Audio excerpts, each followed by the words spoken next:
everybody, and welcome. We are super excited to be here at our Get With The Program Live. My name is Kelly Tenney, and I'm Jeremy DeMerchant.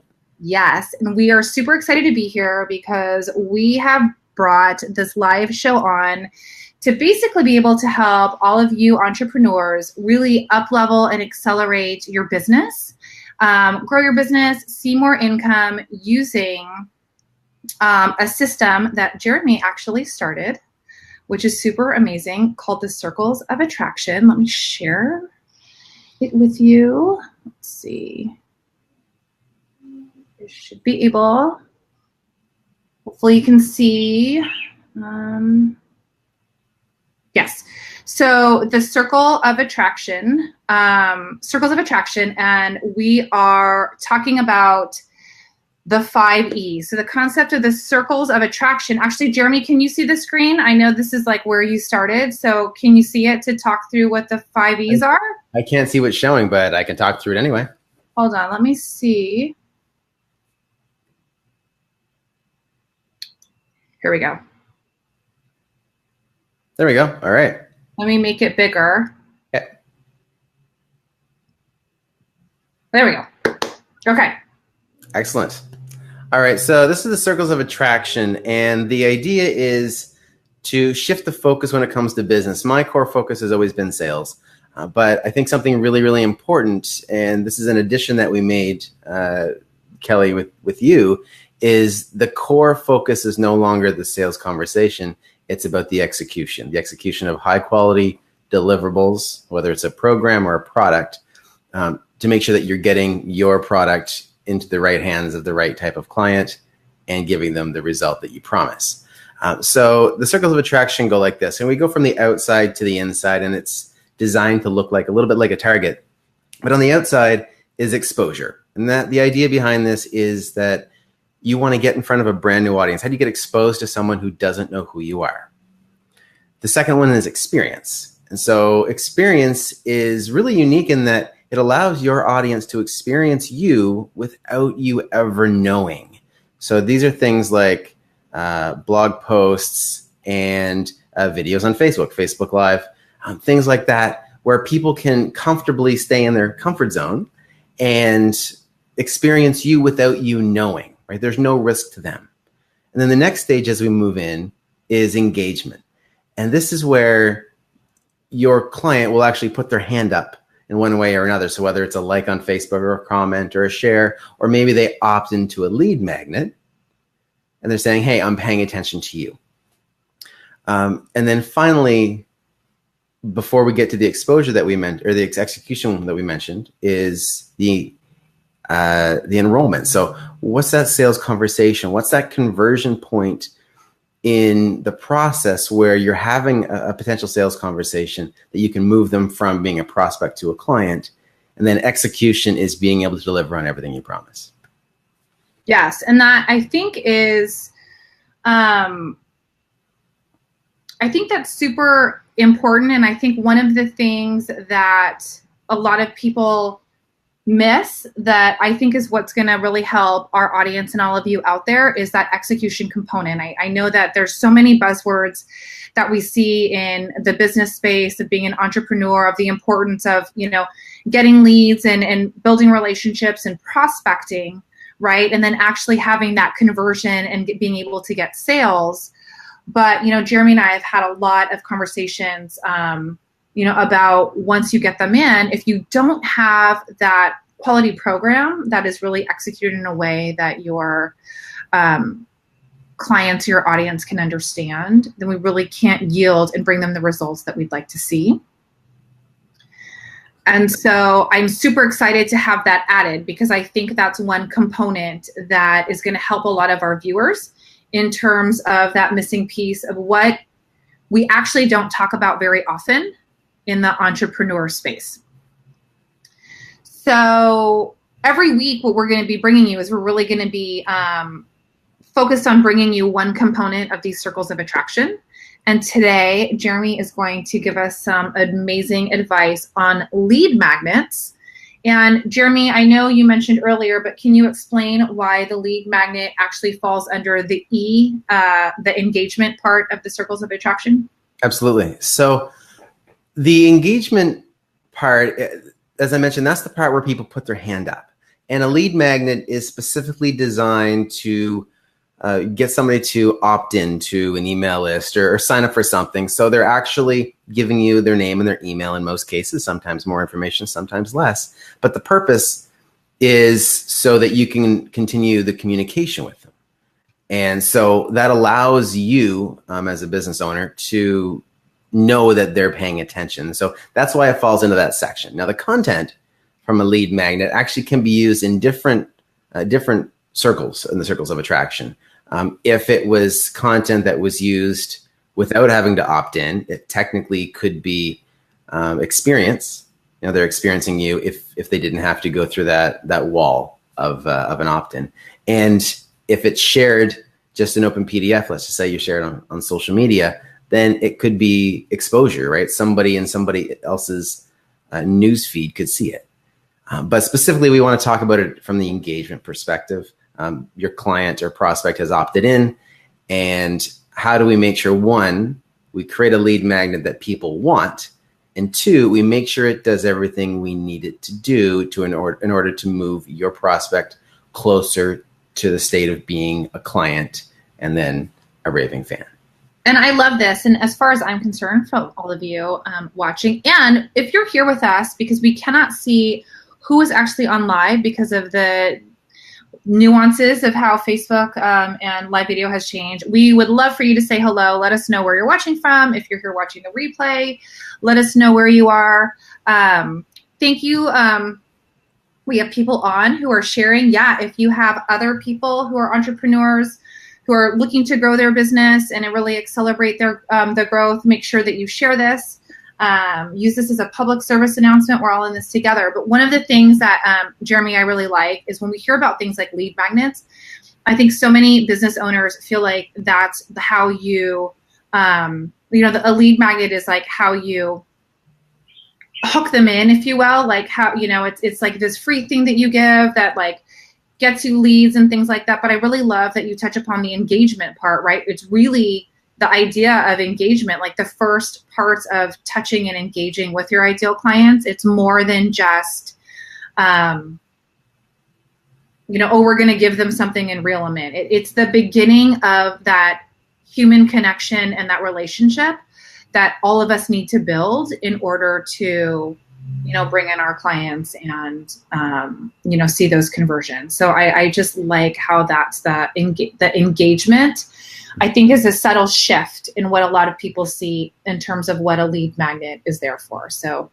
yeah, I think that one of the big things, there's a lot of conversation about content is king.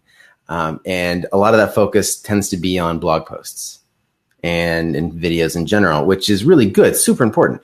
But I think it's really important as well to kind of separate things like blog posts and ungated content from opt-ins, so that you know that they're supposed to do something different, right? The key piece when it comes to online conversion is every single step has a single purpose, right? It's not, the lead magnet isn't designed to directly go get a sale. That's not its job. Its job is to, well, we'll talk about that in a second, but it's got a very specific job, and it's not to close a $10,000 deal. Yeah, and before you get started on the tips that you're going to give about creating a lead magnet, I think we're going to have a lot of different people from different audiences, right? So, those of you watching, you might be people who are in direct sales. You might be someone who has like a coaching business. Perhaps you're someone who does courses or, online programs. Can you tell us how a lead magnet potentially can serve all entrepreneurs, regardless of the type of business that they have?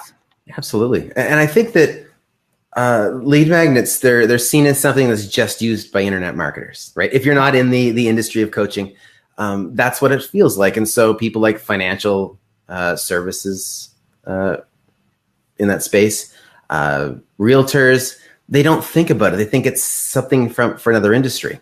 But the reality is a lead magnet allows you to create one, authority, right? You're giving expert information with ideally your name or your company's name on it. But two, it allows you to attract people. And let's use like a real estate example, because that's one that typically doesn't do this. If you can create a lead magnet, and maybe it's 6 simple steps to buying your first home, right? Make it free, let people download it, and then you know that they're saying, hey, I'm interested in buying my first home. That instantly gives you information about them, and you can continue to communicate with them, right? So it doesn't matter, even in like network marketing, direct sales. Some people hate me for saying this, but I was in the past, I've been in a few different companies, and they often said, this is our marketing material, go use it. And it's like, okay, you can jump in their system and it'll work for some and it won't work for others. But one thing that we can do is, build ourselves up as the authority. So for example, I've got a friend of mine who is in a direct marketing company, and I suggested, like, don't be about selling your product. Build yourself up as the authority who happens to use this particular product as one of the key components in this space that you're an expert in. And so in network marketing, it could be, I know there's, and we're not going to use any specific ones, but let's take one of the 1,300 shake companies out there, for example, okay? Most shake companies are designed for weight loss or health or something like that. And so it could be something like, 6 simple steps. I'm going to use that a lot. 6 simple steps to feeding your body high nutrition while losing weight or something. And that's probably not the best example, but that's something that's really core that is specific to the audience, which will allow them to put their hand up and say, hey, that's me, opt in with their name and email. And then they're on an email list for you, and you can communicate to them knowing that there's a high likelihood that they're your ideal market. Yeah, I love it. And again, I think that a lot of people think that they don't need a lead magnet, and they really are potentially missing out by not having those things that can start to engage their clients. So for those of you watching, hopefully you're ready to either up-level your current lead magnet. And if you don't have one, then Jeremy is going to walk you through some really great tips on what you need to create one so that you can start to really engage your audience. So Jeremy, I know I'm going to just put your tips up here as you walk through them. And before we dive in, guys, if you're watching live, please like and share and comment, and let's get some eyes on this.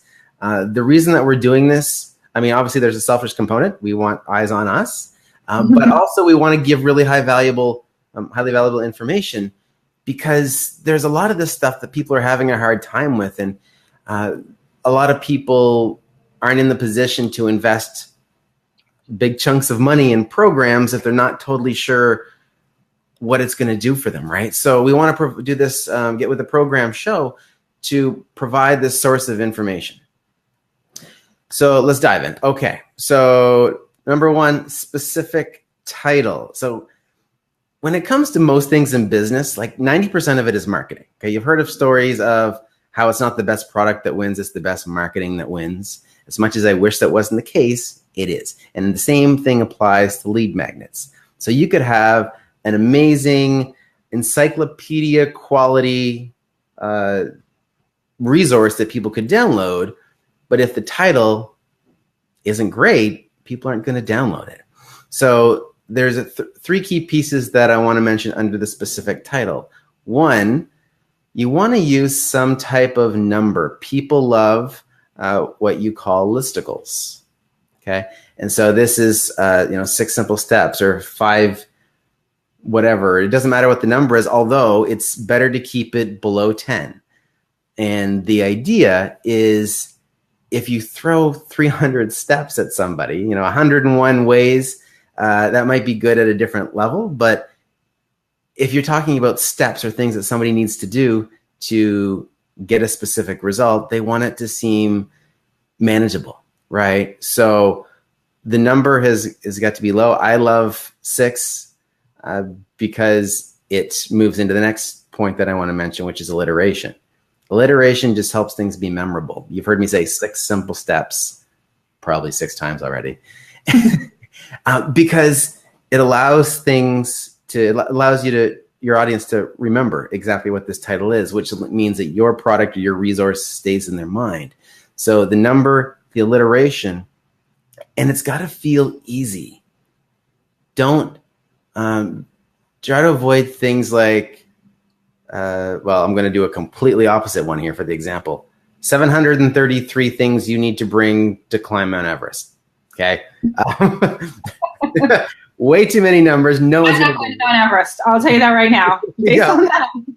Exactly, right? It's terrifying. And suddenly it's scary and nobody wants to do it. So if you can make it feel like the result that they want to give, or they want to get, sorry, and you want to help them achieve, is one that can be done simply. It can be easy. You don't need to make it feel like a total walk in the park, but it needs to feel attainable. People don't want to feel like it's going to take a whole pile of work to get there. So if you can give a really specific outcome-based title and keep it, how do I want to say this? Keep it solving a very specific problem. So don't say how to quadruple your sales results, because it's vague. But if you say how to increase your sales results by 10% in 21 days, very specific, right? And the numbers, there was a few numbers in that one, but it's going to help people kind of anchor them. Okay, 21 days, I can do it. That seems achievable. Does that make sense? Yeah, and and I think what's great about that too is like when you have a really specific title that's actually like, if you really take time to think about like, who is my ideal client, what problems do they have, and making sure that you're addressing like, I'm going to solve this problem with the title of the lead magnet. I think a lot of times we can tap into problems that our potential clients like didn't even realize that they had, right? So saying like the three things you're missing by not using a lead magnet, like that's easy, 3 simple steps to creating a lead magnet that will help your business. Like some people be like, oh my gosh, I never thought about a lead magnet of helping my business. So I think when you come to that very specific thing, like you mentioned, I think the awareness of some of the problems that you can solve increases. Like a lot of people are just like, I didn't even know I had that problem. But yes, like now I need to hear more. And so when you're doing those vague ones, I think they don't touch upon that pain point that a lot of people have that they may not even realize they have until they come across your lead magnet. So that's fantastic. And then go ahead. Actually, before we jump into the second one, I just thought of a point that I think is really valuable. If you're wondering about what topics or what titles you can use for your lead magnet, a really great resource that I found, or suggestion that I found recently, was to look at places where your ideal client is talking. Look at forums, blog posts, YouTube channels, Amazon book reviews on your topic, and just go right to the comments and see what people are saying.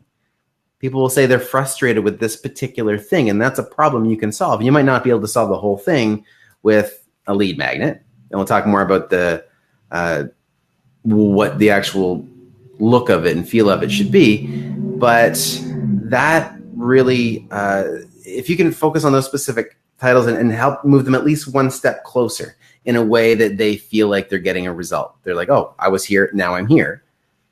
If they can feel that can happen with your lead magnet, then it's valuable. Awesome. Love it. Okay.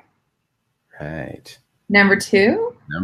All right. So the second is make it consumable. So there's this great theory out there that ebooks are amazing lead magnets. Here's the problem. Nobody will consume them. Not nobody, but almost nobody will consume your ebook because it's too big. An ebook is great for building authority, right? People love to see you're an author, you're a best-selling author, whatever it may be. But one of the key purposes of a lead magnet is to allow somebody to consume the content and apply it. So they don't just think, hey, this person, you as the expert know what you're talking about. They also want to experience some type of quick win. And if you can help them do that, they're going to come back to you for whatever your next step is, whatever the product is you're selling, because not only do they see you as an authority in the space, you've proven to them that you can help them get results.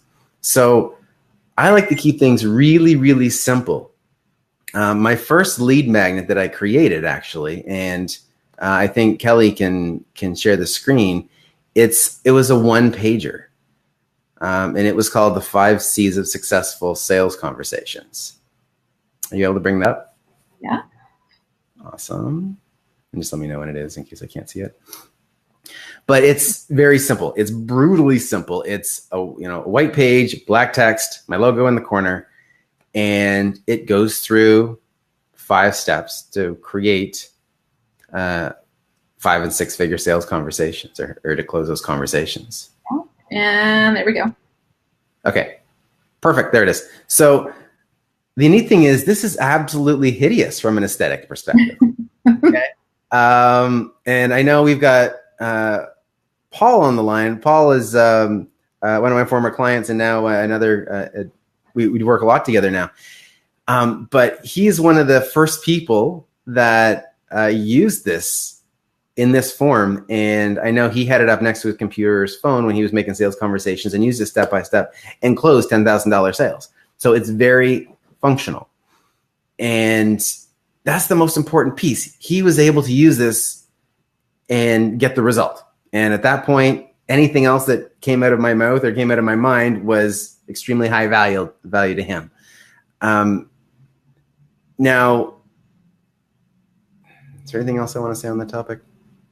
I think that the key piece is making sure it's simple, right? Don't make, I mentioned the ebooks. Don't do a huge long book. Video series can be really good because they can be consumable, especially if you map them out over a few days. 45-minute video, it's tough, right?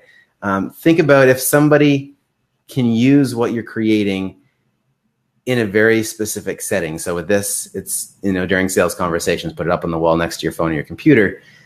But if you're doing videos, where can they watch it in places that they might not have a whole lot of time, right? They're laying in bed, going to sleep, but they can't sleep, or they just woke up. Can they pop in the earphones and push play? If you're doing a video and, maybe people don't want to listen to the audio, can you throw some subtitles on it so they don't have to turn on the audio and wake up the person next to them, for example, right? So think about that stuff. How can you make it really easy to consume your content?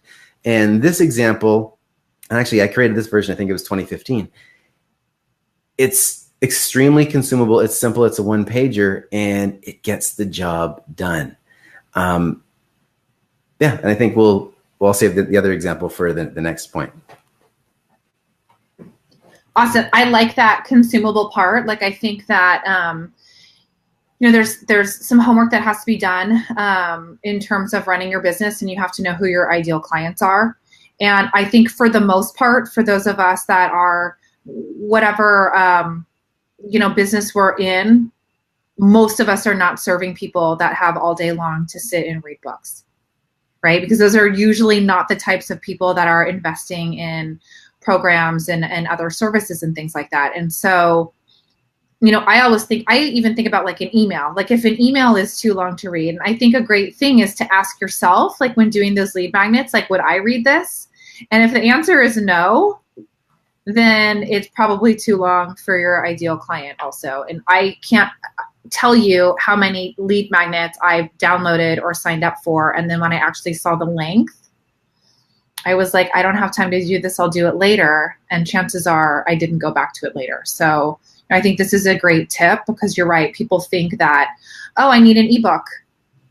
That's what draws everybody in. But I don't know who has time to read an ebook. Like, I don't have time it takes me a month to get through my Runner's World magazine before the next one comes. Like, that's, those are the types of things that we're seeing. So I love that tip in terms of making sure it's consumable. And I think even self-checking. Like, if you wouldn't read your own lead magnet, chances are the lead magnet is probably too long. Absolutely. Yeah. Is my video frozen? Your video does look frozen, although your sound is not. Oh, interesting. Okay. Interesting. Can you still see our screen? Yep. Awesome. Let me see if I can stop the camera and turn it back on. Okay. Oop. he will be back, and I see him. Okay, here he goes. I'm gonna bring him back because it looks like he is unfrozen. There we go. There you go. Okay, awesome. Are you ready to jump into tip number 3? Let's do it. So tip number 3 is have a clear call to action. So I want you to think about the lead magnet not being the end point, right? Don't let somebody stop at the free download. It's great that that they can experience you, and the only exchange they need to make to get it is an email address and a name. And you want them to implement that, but that's not going to get them to their ultimate goal. There might be a few exceptions, but in most cases, you're not going to be able to solve somebody's major business problem with a 1 or 2 page download.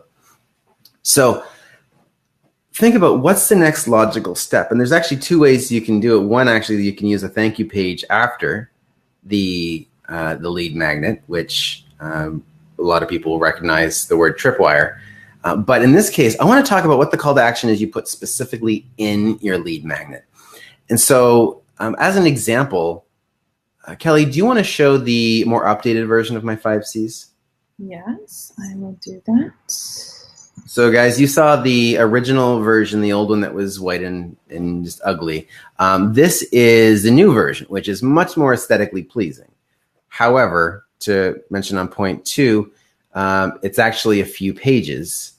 So it's not as consumable as the original version. But Kelly, if you scroll to the end of it, the last page, there's a link. And I don't know if you can zoom in on that bottom piece. Let's see. There we go. Yeah. So you'll see at the bottom, there's actually 2 links listed. And when you're looking at this in PDF version, they're clickable. And so I've got my website, permissiontosell.com, but below that, I've got let's continue the conversation. Join our free Facebook group at permissiontosell.group. And so I want to drive people to one location where I can continue to control that experience. And what this does is help me, move them through my sales process. And it could be anything. It could be, you could be promoting a webinar. You could be getting them to book a live call. But think specifically about what makes sense for the next step for them.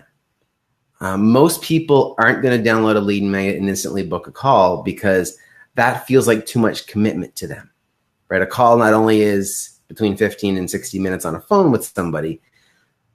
Whenever you offer a call, people are confident that they're going to be sold something. And a really important piece to remember is people love to buy, but people hate to be sold. So when the call to action makes them feel like being sold into something is the next step, very few people will take advantage of it, with the exception of if you really nail the value of what you're going to deliver, right? So if it's a call, you need to be able to really position the value of them jumping on the call. And if you're going to make a pitch at the end, that's fine, but it's got to be really value driven. Don't try to invite people to jump on a consult. I call mine strategy sessions, but I still don't do them directly from the lead magnet because I need more like, know, and trust built up with my audience before they're comfortable jumping on a call for 60 minutes with me. Because at the end of my call, I do make an offer if I feel like they're the right fit to work with me. But I spend the first 60 minutes mapping out a strategy with them. So no matter what, they're going to walk away with something, whether they decide to move forward working with me or not. But people don't know that, right? They're going to assume it's a sales conversation, and so they're not going to click. And it comes down to the marketing. The value you deliver at this level doesn't even matter. If the marketing is not good, no one's going to get there to experience what you're doing. So that clear call to action, make it the next logical step. Really common things from a PDF style would be a video series, a webinar. This is why during product launches, there's always some kind of download that helps drive you to the next step. And in an additional part of the process, if you're using emails to follow up, they can also drive to that same call to action to keep it simple. So I think that's going to be really important. And having the next step include video or some way that they can experience you in your voice, in person or as close to in person as possible is really good, because text is good, pictures are better, video is best. And it's because they can hear your voice, they can see you speak, they can see your mannerisms, and they can decide whether or not they want to engage with you, or actually in this case, it would be, have some kind of enrollment conversation or experience. Does that make sense? Yeah. And, I have to say, I really love how your call to action is like here. It's really pushing on, I think, a pain like that comes to actual sales, right? Because this is from your permission to sell, get uncomfortable, get results. I think that is so powerful, because I think so many people with sales are in general like slightly uncomfortable with sales. And for those of you that have ever done sales, that being uncomfortable is like the last thing that you want to happen on a sales call, because everybody can tell.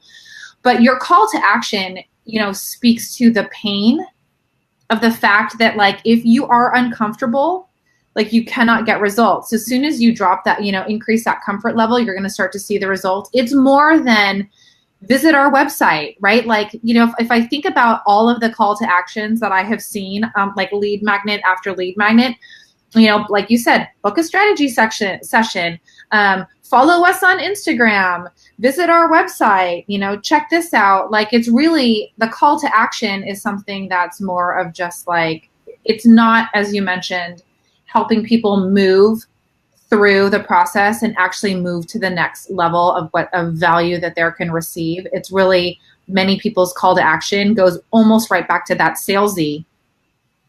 Head to my website. Like, but when I think this is so like well crafted, continue the conversation. Like, it's so touching on keep going and keep getting value, and not that it doesn't turn salesy at the end where it's like, buy it now, all of those traditional call to actions that I think all of you have probably seen, where the next step is sell. It's continuing to provide the value and to speak to another problem that they potentially are going to want to get solved right now. Yeah, totally. Yeah, I love that. And one thing that I'll mention, was sort of outside the scope of what I wanted to cover, but I've got this concept that is, I refer to it as all roads lead to Rome. And so you've got this central point in your business that you want to drive people to. And so they can come from many different areas. So, and this is why you can promote a lead magnet on Facebook, on Instagram, on your website, everywhere under the sun, right? But if you can put them into a controlled experience and you're driving them to this one central place, this Rome, if you will, then you can control them every step of the way, right? You want to know if somebody does this download, you might want to follow up the next day and say, hey, wanted to check in, see what value you got. I'm going to do this with an email, or it could be a messenger bot, or, something where you can control every step of the experience to help them move them through a very controlled, very strategic, and very on purpose client journey, right? Because if you can get specific enough with your lead magnet and target it to a specific audience, then you already know what this person is likely facing for problems. And as you bring them through step by step, you might solve one problem with the lead magnet. Then your next offer might solve the next logical problem, or go deeper in solving the initial problem, until the point where your core offer, whether it's one-on-one coaching, or if you've got a product or a service, it doesn't matter. How do you move them to the point where they're ready to solve the problem that your ultimate end service solves, and in the process have built up that like, know, and trust factor with you to make sure you were the person that they ask for the support? I think that's important. I think that, like one of the areas of genius behind this, as you're talking about, is your lead magnet can actually like pre-qualify or filter people out that are not potentially ideal clients for you and your services. And, for anybody who hasn't used a lead magnet, or who has done like the cold calls and like had to do, their own work and spend their own time and energy actually, and I know this happens a lot like in direct sales, you reach out and you do those messages, and then you like have 30-minute conversations, whether it's on Facebook Messenger or in person or whatever it is. And you're like, oh, this person actually is not a good fit for what it is that I'm selling. Like the genius behind the lead magnet is the people who take it are clearly people who have the problem that you're mentioning in the lead magnet, which means they're one step closer to being an ideal client or potential client for you because they've already stepped forward to try to solve this one problem, versus us going blindly and just trying to find connections and seeing who might be a good fit. So, I think that people also don't realize that the lead magnet is more than just generating leads. It's also like this filtering system, because the people that have taken this next step towards getting our help are potentially the people who we can actually help when it comes down to that final sales call or, our conversation. Absolutely. Yeah. So I love that. Awesome. Do you have anything to add? If not, I'm going to do a recap of your 3 amazing simple steps to creating a lead magnet. Go for it. Okay. So the first step that Jeremy talked about was having a specific title, making sure that your title speaks to what your client needs right now, making sure it's simple, make it sound easy, and tying a number to it so that they can actually quantify what they will get. The second component was making it consumable. Nobody has time to read an ebook, people. We want something that is quick, that's downloadable, that I can glance at and get all the value from. Maybe I can print it out and stick it on my wall, but it shouldn't be something that is going to be timely. If you wouldn't have the time to read it, chances are your ideal client wouldn't either. And then speaking to that clear call to action and, having them have the option to continue the value that you've already given them in the lead magnet, making sure the call to action is not something that's salesy, that's just trying to get them to a link, but really showing them that there is more that you can offer and having that call to action be something that they can take advantage of, which would be another step towards adding value or helping them in your own area of expertise. Did I miss anything? Do you want to add anything, Jeremy? Just one piece under the specific title. Also, the alliteration helps keep it memorable. Yes. Yeah, but awesome. I think that's it. I think that if our audience can, put that into practice, and I'd love to see what people have. Right. For those of you watching live, and those of you that are, watching the replay, post in the comments a link to your lead magnet. Like we'll take a look at it. And yes, definitely. Like that would be so amazing if we could see everyone's lead magnets, so we can share, we can support each other.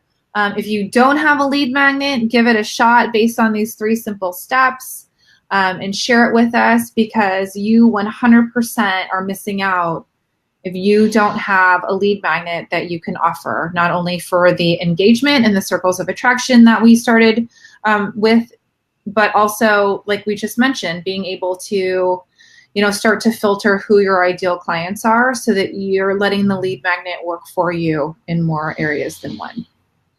Awesome. Yes. And we will be back next Wednesday. We're so excited to kick this off with Get With The Program Live. We'll be back next Wednesday at 3 p.m. Pacific time, 6 p.m. Eastern, as we continue to support you and growing your business and accelerating the results that you want to see using our circles of attraction. And guys, and one last thing, if you find this valuable, and any comments that you post where you've implemented something that you learned on here, do us a favor, do like hashtag GWTP, Get With The Program. Oh. Let's do that, because let's just have some fun, right? Like I think there's a huge opportunity to share some really great tips. I've been in sales for 20 plus years and been running my own business for nearly 4 in this particular business. And I know, Kelly, you've got a world of experience as well. And I think that just being able to give back to people that are starting and potentially struggling, or maybe not starting, right? Maybe you're just at a point where you need a boost. We'd love to help, right? So let's use the information, put it into play. We want to hear about results, right? Get uncomfortable, get results. If you're a little nervous, you've had this lead magnet kind of sitting there, you've got something written in a Google Doc, and you're like, oh, I don't know. One, it's cool for it to be ugly, right? Ugly is the new stylish. Thanks, Michael. And happy birthday, by the way, Michael. Happy birthday, Michael. And just get it out there, right? This show, as an example, you saw I had to go tweak my camera. Done is better than perfect, right? Let's get out there and serve our audience, give them value, and make sure that the impression that we're leaving with them is one of value and one of high authority and expertise. So get with the program, guys. Hashtag GWTP. Let's make that a thing. We're going to keep pushing it. We are every single week. We will be here 3 p.m. Pacific, 6 p.m. Eastern, and we've got a whole lot of cool stuff to come as well. Tons of cool stuff. So we will see you next Wednesday. For those of you that are watching the replay, you can hashtag replay while you're watching this, and we hope to see everybody again next week at this time. See you guys.